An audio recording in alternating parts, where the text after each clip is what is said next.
열왕기상 19장 1절부터 8절까지 말씀으로 무너진 자에게 주시는 은혜 제목으로 하나님 말씀을 이 시간에 함께 나누겠습니다. 며칠 전 우리나라의 어떤 정치인이 자기가 속한 정당의 상황을 이렇게 표현한 적 있죠. 쌓는 건 2년, 무너지는 건 2주라고 표현하면서 한 사진을 하나 올렸는데, 아직 철거가 이루어지고 있는 듯한 건물에 이런 플랜카드가 있는 거예요. 우리 식당은 정상 영업합니다 라는 플랜카드가 걸린 사진을 올렸습니다. 그 정치인이 표현한 것처럼 우리가 공을 많이 들여서 건물도 세우고 탑도 쌓습니다. 그리고 자기 어떤 신념과 이상을 따라서 뭔가 새로운 일을 하기도 합니다. 그런 노력이 세상에 어떤 변화를 가져오기도 하지만 우리 속담에 있듯이 공든탑이 무너진다라는 속담이 있듯이 우리의 힘과 노력 그리고 신념으로 쌓은 것은 언젠가는 다 무너지게 되어 있습니다. 우리가 쌓은 것, 우리 힘으로 쌓은 것 언젠간 다 무너지죠. 무너지는데 먼저는 하나님이 심판하셔서 우리가 쌓은 것들이 무너집니다. 창세기를 보면 노아 홍수 이후에 사람들이 동방으로 옮기다가 시날 평지를 만나서 거기에 거류하면서 성읍과 탑을 쌓는 이야기가 나옵니다. 우리가 흔히 바벨탑 사건으로 알고 있는 그 말씀이 거기 기록되어 있습니다. 성읍과 탑을 쌓는 목적은 그들의 이름을 내고 온 지면에 흩어짐을 면하려는 목적이 있었습니다. 성읍을 쌓고 탑을 쌓는 목적이 하나님을 경외하려는 목적이 아니라 교만해서 하나님처럼 되려는 불신앙의 목적이 있기 때문에 하나님께서 그것을 보시려고 내려오셔서는 그곳에서 언어를 혼잡하게 하시고 사람들을 흩으셔서 사람들이 쌓던 사람들의 이름을 나타내려고 했던 그 성읍과 탑의 건설이 중단됩니다. 이것이 바벨탑 사건이죠. 하나님께서 그 탑에 그 사람들이 쌓던 그 성읍과 탑을 다 무너뜨려 버리신 거예요. 이렇게 인간의 노력으로 뭔가를 이루려 가지만 하나님께서, 전능하신 하나님께서 손을 한번 대시면 순식간에 다 무너지는 거예요. 여러분, 공든탑이 무너진다라는 것은 어떤 건축물만 말하는 것이 아닙니다. 정치, 경제, 사회, 문화의 모든 영역, 우리 삶의 모든 영역에서 하나님을 경외함이 없이 인간의 교만함을 추구하며 쌓은 모든 것은 결국에는 하나님께서 치셔서 다 무너지는 거예요. 아무리 좋은 이상을 가지고 아무리 많은 사람들이 마음을 모아서 그렇게 쌓아도 하나님이 치시면 다 무너집니다. 그렇게 공든탑이 무너질 때 그것을 위해서 공을 들였던 모든 사람이 절망과 좌절을 느끼죠. 야, 우리가 이렇게 참 큰 공을 들여서 힘을 들여서 이렇게 쌓았는데 이 쌓은 것이 순식간에 무너지는구나. 그 절망감에 쌓이게 됩니다. 공든탑이 무너지는 것처럼 큰 충격을 받으면 다시는 그와 같이 공을 들여서 새로운 일을 하기가 어렵습니다. 큰 충격이 남아있어서 그렇죠. 이것을 우리는 트라우마라고 표현을 많이 합니다. 트라우마. 이 트라우마는 우리 삶의 모든 영역에서 일어날 수 있습니다. 행복한 가정을 꿈꾸는데 가장의 어떤 사업 실패로 혹은 가정 안에 있는 어떤 불화로 가정이 행복하지 못하고 가정이 깨지면 그것은 그 가족 구성원의 큰 트라우마가 되죠. 행복한 가정을 꿈꿨는데 우리 가정이 깨져버렸어. 이게 큰 트라우마가 되는 거예요. 요즘에는 참 이혼하는 사람이 워낙 많고 이혼에 대한 사회적 편견도 많이 없어지고 있습니다만 어떤 이유이든지 이혼으로 가정이 깨지면 가족 구성원에게 그 이혼은 큰 충격이 되는 거예요. 이게 큰 트라우마가 되는 거죠.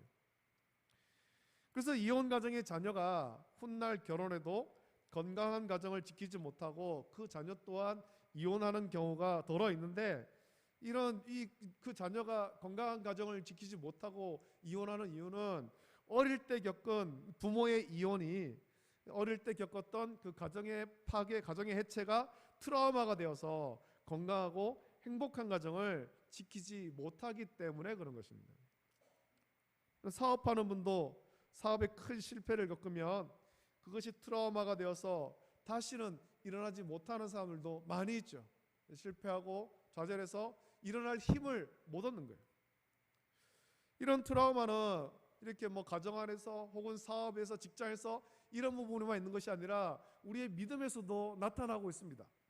이러면 여러분, 과거에 믿음을 가졌지만 현재 신앙생활을 하지 않는 분 중에는 이런 트라우마 때문에 생기는 트라우마 때문에 지금 신앙생활을 하지 않는 그런 경우가 종종 많이 있습니다. 예를 들면 자기 열심히 신앙생활을 했는데 교회를 열심히 다니고 예배를 열심히 드리고 신앙생활을 했는데 교회에 분열이 일어나서 목사와 성도가 다투고 성도가 서로 다투는 일들을 보게 된다는 거죠.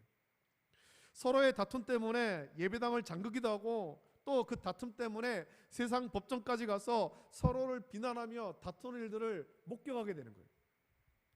또 교회가 복음은 제쳐놓고 복음과 상관없는 일에 성도를 몰아가고, 그래서 세상이 비난을 받을 때 이게 트라우마가 생겨서 교회를 떠나고 복음을 떠나는 사람들이 많이 있다는 겁니다. 야, 내가 생각했던 교회 모습은 이런 모습이 아닌데, 그러면서 그 충격으로 그 상처로 인해서 다시는 교회에 나오지 못하고 그냥 요즘 흔히 말하는 가나안 교인이라는 거예요. 가나안 교인. 여러분, 가나안 교인이 무슨 말이냐면 이 가나안을 거꾸로 말하면 안 나가거든요. 안 나가.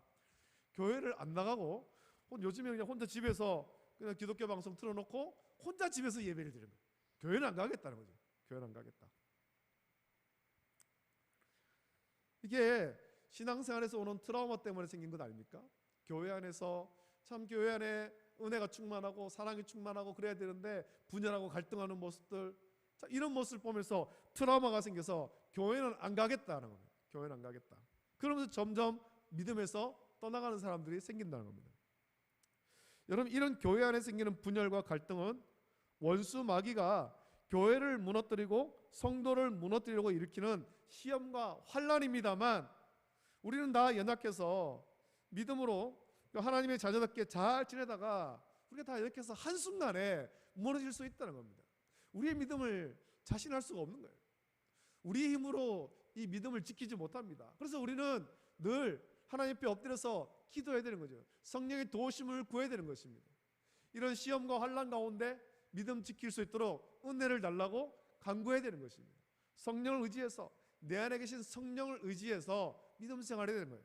그러면서 우리는 좌우로 치우치지 아니하고 오직 복음 위에 견고히 설 때 우리의 믿음을 지킬 수가 있습니다. 환난과 시험 가운데서 우리의 믿음을 지킬 수가 있다는 거예요. 우리가 조금만 한눈 팔게 되고 조금만 방심하게 되면 원수마귀가 우리 마음속에 파고 들어와서 환난과 시험을 일으키고 우리를 넘어지게 만드는 거예요. 여러분, 우리가 무너지는 것은 믿음이 약해지고 영성이 약해졌을 때만 무너지는 것이 아닙니다.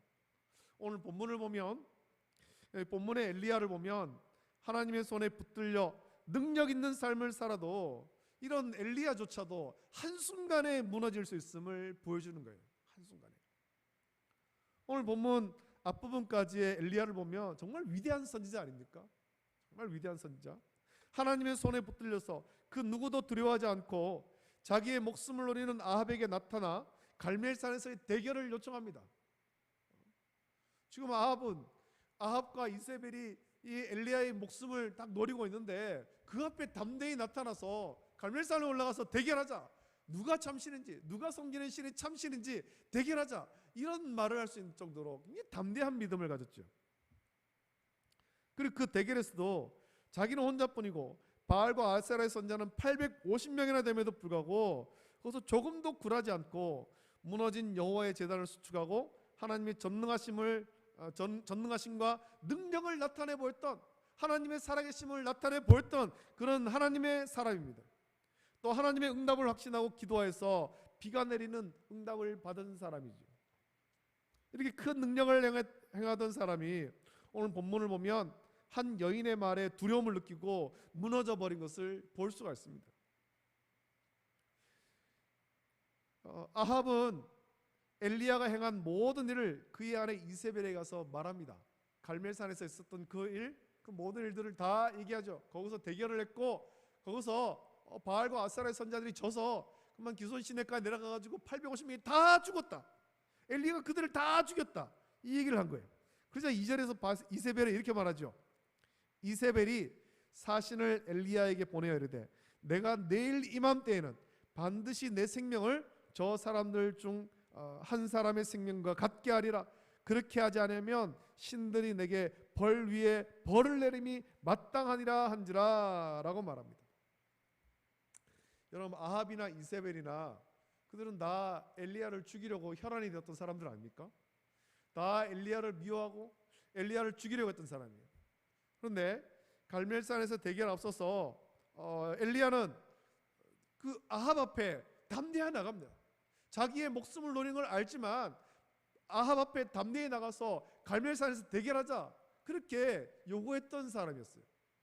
근데 이세벨이 그 얘기를 듣고는 이세벨이 내일 이맘때까지 내가 너를 죽이겠다, 이런 얘기를 들을 때 그러면 마음이 두려움이 쌓이게 된 거죠.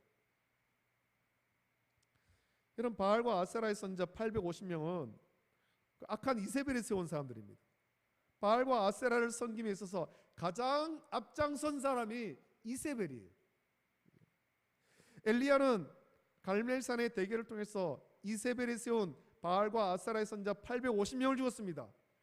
그것은 그들만 죽인 것으로 끝나지 않고 바알과 아세라, 이세벨이 선동해가지고 섬겼던 이스라엘 백성들, 너희들이 섬겼던 그 바알과 아세라가 거짓 선자, 거짓 신이라는 것을 모든 이스라엘 백성에게 증명한 사건이고, 그것은 바알과 아세라를 섬기도록 만든 이세벨에게 아주 치명적인 공격이었던 거예요. 이세벨이 선동해서 백성들 다 바알과 아세라 섬기게 만들었는데, 그동안 그렇게 섬겼던 이세벨이 시켜서 섬겼던 바알과 아세라가 이 거짓 선자다, 죽은 신이다, 신도 아니고 그냥 조각품에 불과하다, 그걸 백성들이 알게 된 것 아닙니까? 이세벨에게 너무나도 치명적인 거죠. 치명적. 그래서 이 이세벨은 그 분에 가득해서 엘리야를 내일 이맘때까지 죽이겠다는 겁니다. 그리고 이 협박에 엘리야는 두려움을 느끼고 무너져 버린 거예요. 이세벨이 직접 나온 것도 아닙니다. 사신을 보내서 말을 전하죠. 내일 이맘때까지 죽이겠다. 이 협박에 엘리야는 두려웠고 마음이 무너져 버렸습니다. 조금 전까지만 해도 갈멜산에서 하나님께 영광 돌리며 큰 능력으로 승리했지만, 이세벨이 자기를 죽이겠다 할 때 엘리야는 그만 두려움에 휩싸이고 무너져 버린 거예요. 무너져 버린 거예요. 아합도 두려워하지 않고 850명과 대결도 두려워하지 않았는데 이세벨의 말에 두려워하며 도망칩니다. 이 도망치는데 얼마나 갑니까? 이스라엘에서 유다의 부엘세바까지 도망가고, 거기서도 광야로 하룻길쯤 가서 한 로뎀나무 아래에 앉아서 하나님께 죽기를 간구하고 있는 거예요. 지난 월요일 날 제가 이제 수목원에 올라가서, 수목원 가면 여러분 거기 종교식물관 있지 않습니까? 종교식물관. 여러분들도 수목원 가시거든. 그렇게 한 번씩 거길 가셔서 성경에 말씀하고 있는 그런 식물들이 어떻게 생겼는가 한번 보시면 좋겠습니다. 거기에 로뎀나무가 있어요. 로뎀나무가 있는데, 로뎀나무가 아주 울창하고 잎이 넓고 그늘을 만들어주는 그런 나무가 아닙니다. 그런 나무 아니에요. 아주 작은 나무고 잎도 별로 없어요. 잎도 별로 없고 그늘을 만들 수 있는 그런 나무가 아니란 말이죠. 엘리야가 지금 그 광야길로 가서 그늘도 제대로 만들지 못하는 아주 작은 로뎀나무 아래에 앉아가지고 하나님께 지금 죽기를 간구하는 거예요. 죽기를. 엘리야는 이렇게 말하죠. 여호와여, 넉넉하오니 지금 내 생명을 거두시옵소서. 나는 내 조상들보다 낫지 못하니이다. 엘리야가 이렇게 고백합니다. 하나님 충분하지 않습니까? 혼자서 850명하고 싸웠습니다. 하나님께 거기서 영광도 돌려드렸고 모든 백성에게 여호와가 하나님을 증명했습니다. 그동안 많은 일을 하지 않았습니까? 이제는 충분하지 않습니까? 이제는 좀 쉬어도 되지 않습니까? 더 이상 이세벨과 싸우는 것이 힘듭니다. 내가 그들을 피해가지고 도망다니는 건 너무 힘듭니다. 이제 그만하고 싶다고, 그만 쉬고 싶다고, 이 사역 그만하고 싶다고 하나님께 간구하는 거예요. 여러분, 우리도 이런 마음이 들 때가 있지 않습니까? 교회를 위해 충성하고 열심히 섬겼으니 이제는 내가 쉬어도 되지 않겠느냐, 이런 마음 들 때가 있죠. 내가 아무리 발버둥 치고 노력해도 교회가 변하지 않고 성도가 변하지 않고 그럴 때 우리 좀 그만하고 싶다. 내가 아무리 열심히 봉사를 해도 봉사한 티도 안 나는데 이제 그만 손 놓고 싶다.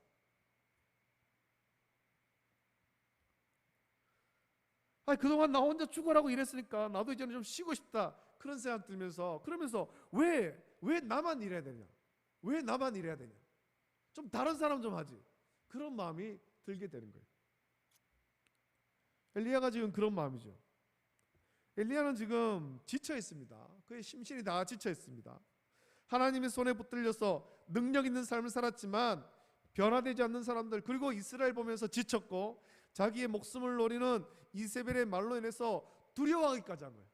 야, 이러다 내가 저 이세벨한테 잡혀서 죽겠구나.